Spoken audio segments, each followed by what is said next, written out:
शेलू शहरात नितीन व्यायामशाळा कला क्रीडा व युवक मंडळाच्या वतीने स्वर्गीय नितीन लहाने चषक 2024चे प्रथम विजेता बीड संघाने बाजी मारली असून त्यांनी माळेगाव संघ 68 रनांनी पराभूत केला।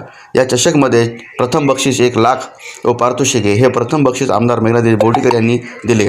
दुसरे बक्षीस माळेगाव संघाला 71,000 रुपये देण्यात आले। हे दुसरे बक्षीस पंकज आंबेगावकर यांनी देण्यात आले। हे सर्व सामने शेलू शहरातील नूतन विद्या मंदिराच्या मैदानावर खेळवण्यात आले होते।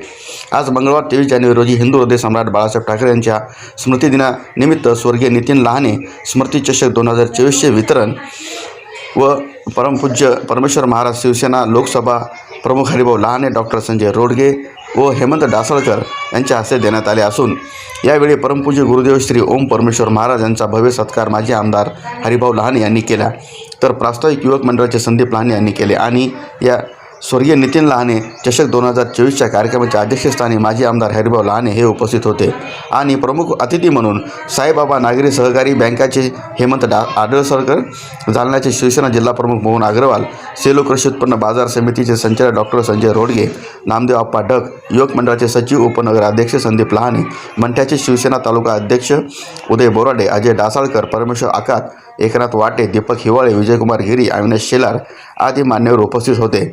या कार्यक्रमाला यशस्वी करण्यासाठी गणेश माळवे, प्राध्यापक नागेश कानेकर, अविनाश शेरे, पांडुरंग कावळे, राजेश राठोड आदींनी परिश्रम घेतले आहेत। कारण मराठवाड्याचा वर्ल्ड कप म्हणून आमच्या या स्पोर्ट्स म्हणून या ठिकाणी बघितलं जातं क्रिकेटकडे आणि अनेक महाराष्ट्रातले खेळाडू नव्हे तर आता गुजरात, MP, हैदराबाद असे अनेक खेळाडू या ठिकाणी खेळत आहेत। खूप मनापासून आनंद होतो की आम्हाला फक्त खेळ पाहिजे। संघ कुठला आहे, कोण जिंकल, कोण हरल, आम्ही त्याच्याकडे न लक्ष देता आम्हाला चांगला खेळ या ठिकाणी पाहायला मिळतो। आमचे शेलूचे प्रेक्षक खूप मदत करतात। तुम्ही लोक पत्रकारसुद्धा आम्हाला फार मोठी चालना याच्यामधून आम्हाला देता।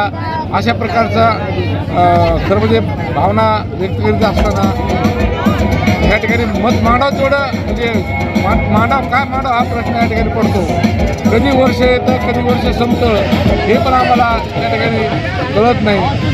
अशा प्रकारचा एक आनंद या ठिकाणी आम्हाला फार काय ठरलेला आहे।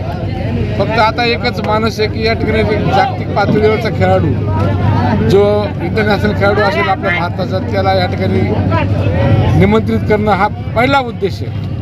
आणि प्राईजमध्ये सुद्धा या भरभरून अशी प्राईज आम्ही वाढवणार आहोत। दरवर्षी 1 लाख आहे, कदाचित 51 बी होईल, 51 होईल का 2 लाख पण होईल, पण 25 वर्ष आम्ही चांगल्या पद्धतीनं साजरा केलं।